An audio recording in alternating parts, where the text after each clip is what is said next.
Inclusivity in culture, nationality, religion, and beliefs is one thing that we apply in our education system. Hence, the respect and acceptance that we have for every individual, may it be inside or outside the classroom. Hey Tigers, I am Sherwin Haro, your host for today, and welcome back to another episode of Culture Shock.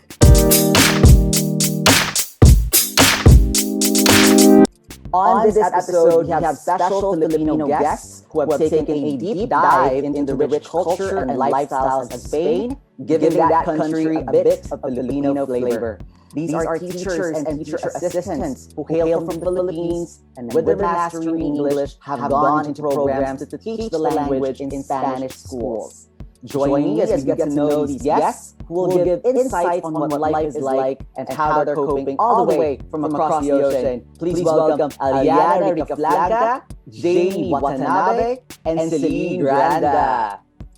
Yay! Hey you guys, can you wave to the camera and say hola to our Tigers real quick? Hola, buenas tardes a todos. Ayan. Buenas tardes. Amazing, you guys. So, a very good day to all of you and welcome to Culture Shock. Hi, Thanks for having us. Thank you guys for taking time off your busy schedules to join us. But tell me, where are you right now? Are you in the Philippines? Are you in Spain? Let's start with Yana, siguro. Okay, alright. So right now I am here in Madrid, Spain, and it is currently 7 a.m. here in Madrid. So And pretty cold, I bet, Yana. Yeah, it is a little bit cold here. How about you, Celine? How about you, Jhaymi? I'm here Nasaan kayo right now? Go on, you guys. I'm Celine. I'm currently in the Philippines. I just arrived last September and I'm glad to be back home. Awesome. And you, Jhaymi? Nasa Pilipinas ka rin ba? Alright, I think Jhaymi can't hear me. But we'll fix that. But please tell me you miss UST too, you guys. Don't you just wish we could all be talking in the Tiger TV studios right now? Yeah. I miss the atmosphere. Yes. Yeah. What do you, is that what you miss the most about UST? Just the atmosphere, the campus? Yes, sir.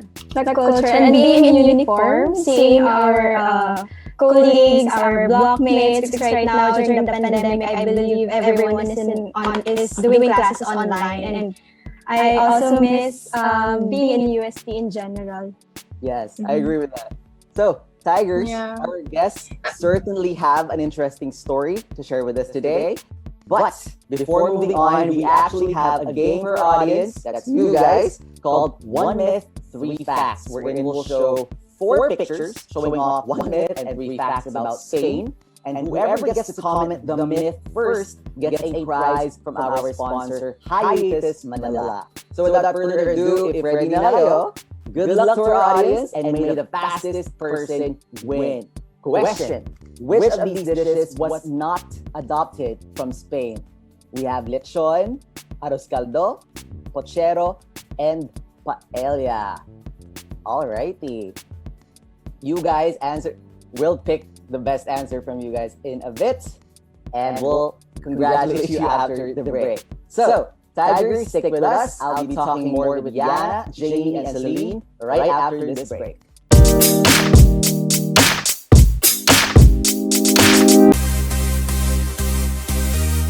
We are always on the move, always on track,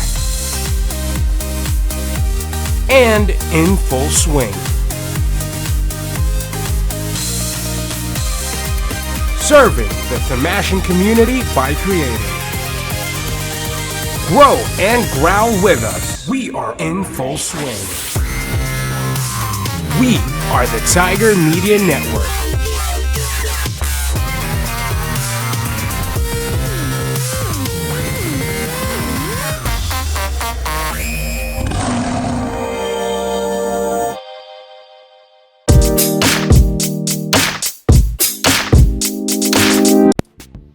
And we're back on the show that transcends boundaries and embraces differences. This is Culture Shock. You're still here with me, Sherwin Haro. So once again, we are here with our guests, our senoritas, Yana, Jhaymi, and Celine. Now, before we went on break, we played One Myth, Three Facts. So our winner was Lola Tiling. And the answer was arroz caldo. Though its name is Spanish, the ingredients in arroz caldo are actually derived from a Chinese recipe. The other three, lechon, pochero, and paella, are in fact Spanish recipes. So thank you, Lola Tiling, for your answer. You win a prize from Hiatus Manila. Okay, so moving on. So now we've actually been introduced to our guests. We can get right into really learning about their time, their jobs, and their stay in Spain. So buenos dias again to you all, ladies, and welcome. Hi again. Yes. All right. So Spain. What made you want to go there and teach English? What was the driving force behind your decision? Let's start with you, I guess, Yana. Okay. So I decided to go here in Spain because during my last semester, or my first semester, fourth year, the dean of foreign languages in USC, he was doing rounds, AV rooms, and he was like offering the program. And when I heard about it, and I heard it also from my friends from the previous batch. So when I heard about it, I told myself, why not give it a try? It's not going to hurt anyone. If I get in, then I get in. If not, then it's fine. At least it's a chance. So when I was able to apply through USC and got accepted, then I was like, okay, now I really want it because it's here. So if I lose it, then it's going to be sad. But now I'm here, so I'm really thankful for the opportunity. I believe that's USC's Language and Culture Assistance Program, right? Yes. I think they have like a partnership with USC, which made it easier for USC students. Yeah. Is that what you entered in, Celine and Jhaymi?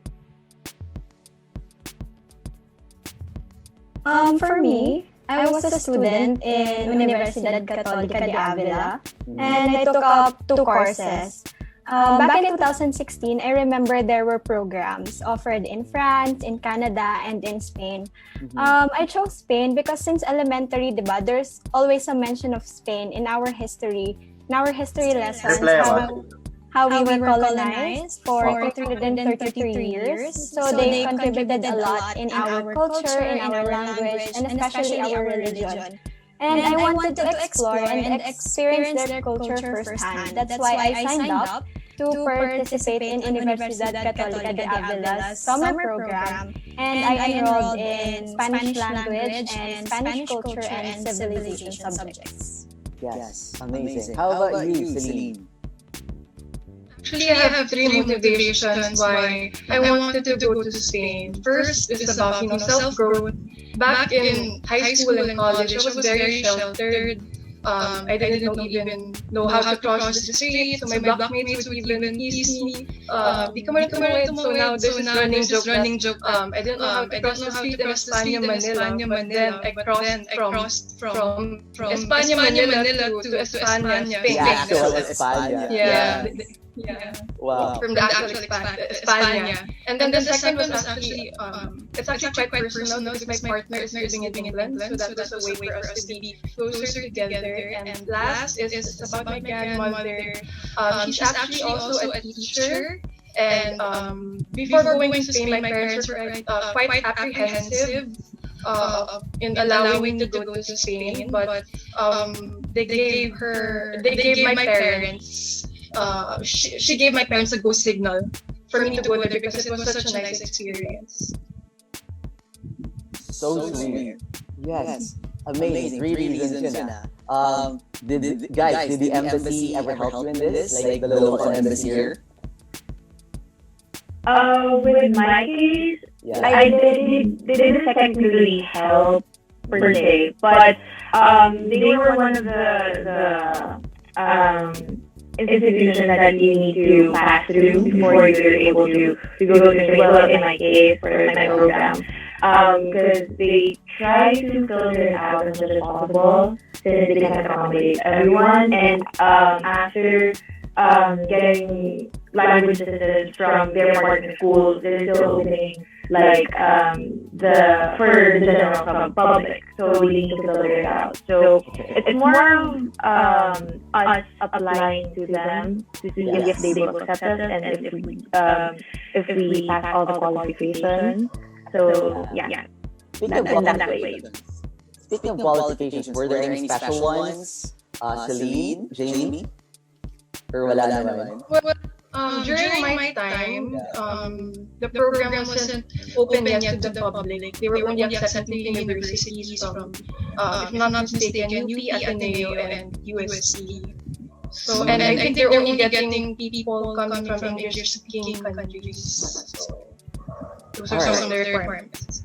Okay, that's amazing. So, Jhaymi, you are accepted. You fly over to Spain. You're a teacher in right? Or are you a student there? I was a student. I was a student when I went there. Okay. So in my case, in USC we have the Office of International Relations and Programs, and through them, USD maintains partnerships with different universities and educational institutions here and abroad, and one of which is the Universidad Católica de Avila. So I applied in the Office of International Relations and Programs, and I submitted an application form, my certificate of good moral, my transcript, and yes, and they also interviewed me. They also interviewed all the participants, and whoever gets qualified gets to go to Spain for that summer program.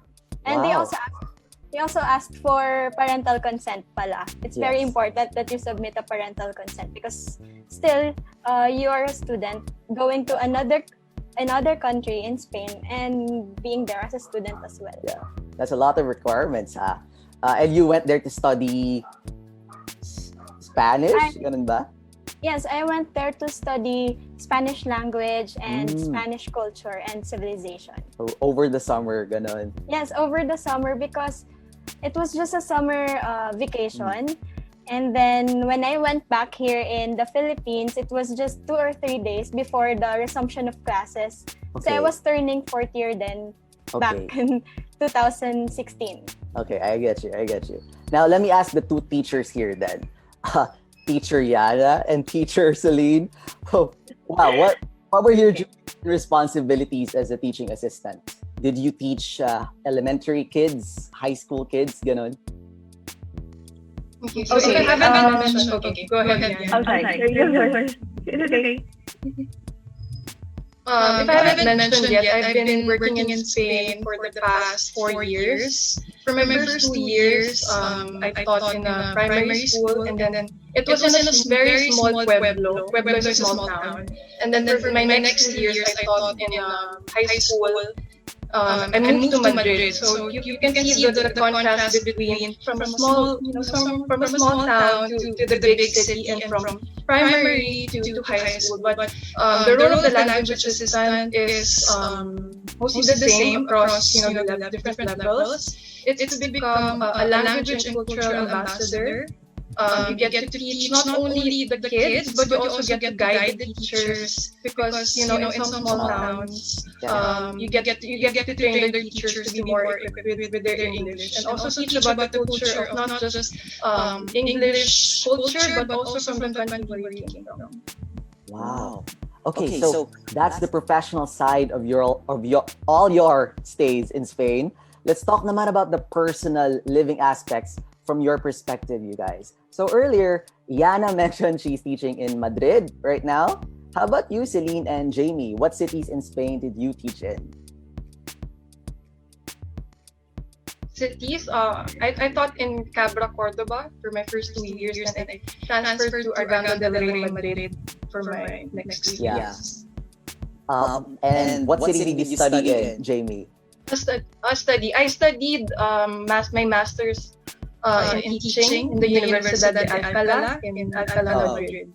Yes. How about you, Jhaymi? Sorry, maybe I wasn't clear.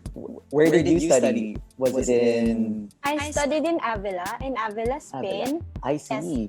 Yes. Universidad Católica de Avila. It was a summer program which lasted for almost a month.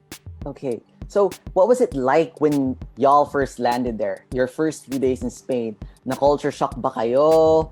Kamusta naman yung body clock nyo? Was it like adapting to Spain's culture and environment? Well, when it was my case, since because of the coronavirus, things were a little bit more difficult than it was, I think, it would be how it would be normally. Obviously, there are more safety protocols that we had to follow, and there are more, government processes that we had to go through before we were able to get in the country. So, when we were in the Philippines, there were already a lot of before we even went to Spain, there were already a lot of things that we had to double check, triple check before we left. Because for the risks of flying during a pandemic. So that was one of the things that I can say that was the hardest part of going to Spain. Yeah. But other than that, like the flight, it was very, very long, and it was hectic. Yeah, the flight, because it was in total like around 16 hours. Yeah. So it was a little bit stressful, especially with the pandemic. But all in all, with the time difference, it wasn't much of a change, I guess, because being in quarantine for more than 6 months around that time, my body clock wasn't really in line with the Philippine time zone. So anyway, I feel you on that, Yana. Right? So it was kind of like the same thing. Parang nag-iba lang talaga the actual time of the country that I was in. So ayun, one big culture shock for me was that we can drink tap water as drinking water, which isn't the case. Clean. Yeah, I guess. Yeah, but in some places I think it's not. But in Madrid, we can drink from the tap. So that's one of the biggest shocks for me. Yeah. Okay, well now I want to go to Celine. Hey Celine, what's your standout experience in your whole stay? Well, that's very hard because there are a lot of good experiences. But I think with the program, I was able to study my master's. I was able to go around Europe. You can travel by bus, by plane, by train, going to another country. And most people think it's quite expensive, but really it isn't if you just do the proper research. And especially as a language assistant, you always get like 1 day off. You can either choose between Monday or Friday. And you only get to work 16 hours a week. So we got a lot of time in our hands to explore and meet other people from all over the world. That sounds like a very productive time too. How about you, Jhaymi? Standout experience? Well, for me in general, I was really excited because I was young and I really wanted to explore. So imagine I was 18 and I was traveling and studying at the same time. So it was like living the dream. So I learned independence. I had to manage my own finances even just for a month. And I also had to study hard because I was representing UST that time. So I didn't want to leave any bad impression because it might affect the future partnerships of UST and the school, right? And every Friday also, we have excursions or field trips. So we go to different historical cities and nearby cities, which is really very eye-opening. I see. Wow. That's a lot for a student on a summer break. Yes. It's just for a month, but I was able to do a lot, go to different cities in Spain and explore. All right. Thank you, Jhaymi. And lastly, Yana, give it to me quick. What was your standout experience, girl? My standout experience for as of now, because I'm just working for 2 months here. So I think the biggest standout for me is the shift, like the really, really quick shift from me being a student to me being the teacher. So Yeah. it's so different. It's a totally different world, and it's like now I'm wishing that I could have been a better student when I was a student, because our teachers go through so much, and you know that alone is such a valuable experience for me to see both sides of the coin. Absolutely. I know you have some lucky students kasi I learned a lot from you when we were hosting together last year. Thank you so much. Yeah. Very lucky students too. I hope they think that too. Yes. Well, I really hope other Thomasians can experience this program, because it's really not just a vacation, right? It's a whole experience and a professional growth rin, a chance for that. So thank you very much to you guys for sharing your stories and experiences with us. We'll have to take a quick break from this discussion, but Tigers, don't go away. After the break, we'll be continuing our discussion with Yana, Jhaymi, and Celine, and we'll be having another game. So stay tuned. We're back for a new SEM, and just in time for the new normal. We're bringing you the best content. Catch old shows as well as new, updated for your Thomasian needs.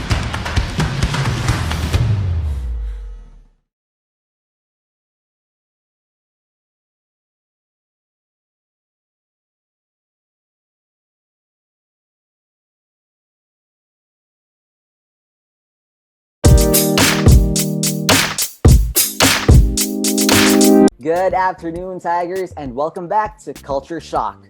We're still here with our guests, Yana, Jhaymi, and Celine.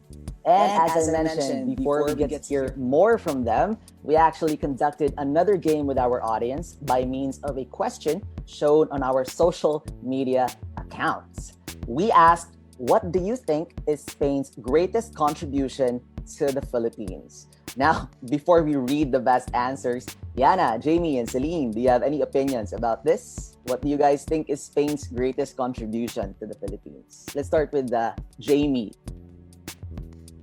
And for me, it's religion talaga. And one of my favorite places to visit when I was in Spain was the cathedrals. Para every city, all the cathedrals are very beautiful, and you see how they influenced us with Christianity here in the Philippines. It's very evident. It's very same, just as how we practice Christianity here in the Philippines. Yeah. And how about you, Yana?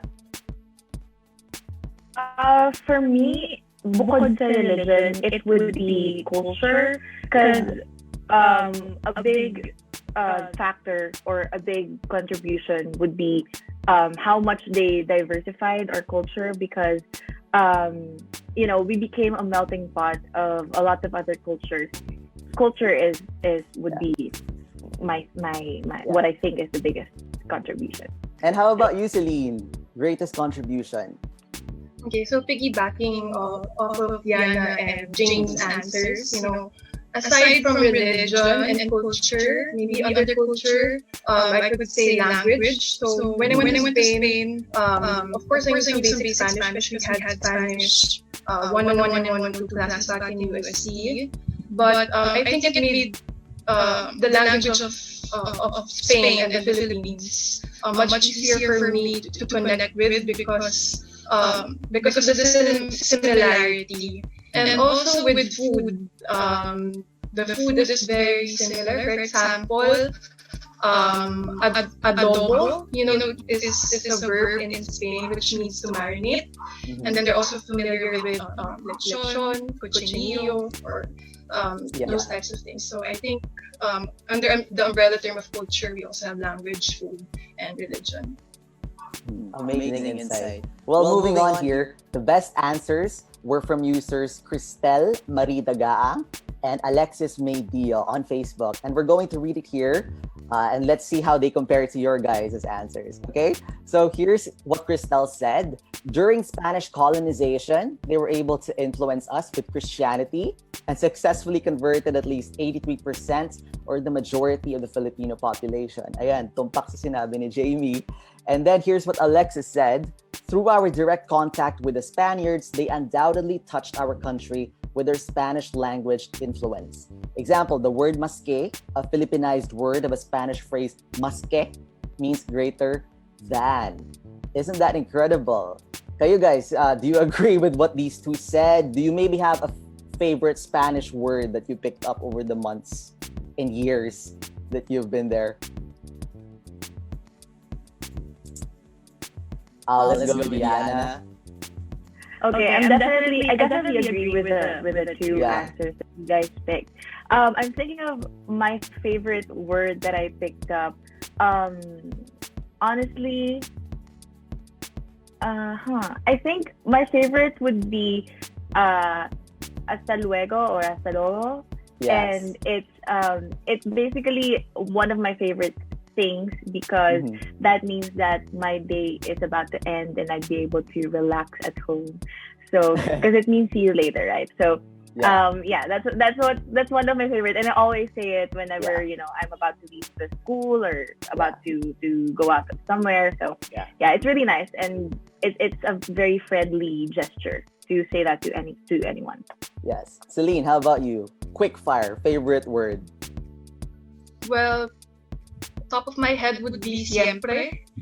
In Filipino, we spell it with SY, which would mean siempre is like of course, but in Spain, siempre means always. Yes. So I love that you have two words that are very, very similar just with the spelling, the difference in spelling, but the difference in spelling would also have the difference in meanings based on which country you would use it in. And Jhaymi, really quickly, this better be good. For me, it's amor. Of course, it means love, and it's also one of the reasons why I wanted to learn Spanish, because for me, Spanish language is very romantic. It sounds romantic when I hear other people speaking Spanish. I feel like, wow, they sound so romantic. Yes. Wow. That's the best one. I have to say, love is love. Love is the best. So, muchísimas gracias, ladies, for joining and lending your time with us here on Culture Shock. This has been a very interesting discussion on Spain's contributions to the Philippines, as well as your opinions on it. And you have all been very insightful about your lives there. Do you have any quick shout-outs you want to make? Let's go with Diana first. Muchas gracias for also having us here. And I just want to say a quick hello to my friends and family back in the Philippines. I know my family is watching and my friends. So hello, and I'll see you soon. Hasta luego. Jhaymi, let's go.